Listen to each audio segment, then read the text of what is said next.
Okay, what is the best grease for 3D printer Z-rods? I definitely believe it's this Super Lube dry film lubricant. I'm going to show you why here in just a second. Besides lubricating it, I don't know if you can see, but your Z-rod will start to get little pieces of black dirt inside of the threads. It's really hard to see, but you can see where it shows up a little bit different on camera.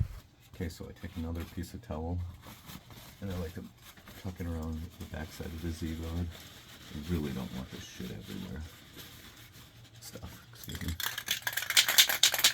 Okay, give her a shake. You can see it sprays on as like a liquid WD-40 almost. If you can see that, it actually cleans the little pieces of black out of the threads as well. So I will definitely go with this Super Lube every time. Super Lube, dry film lubricant.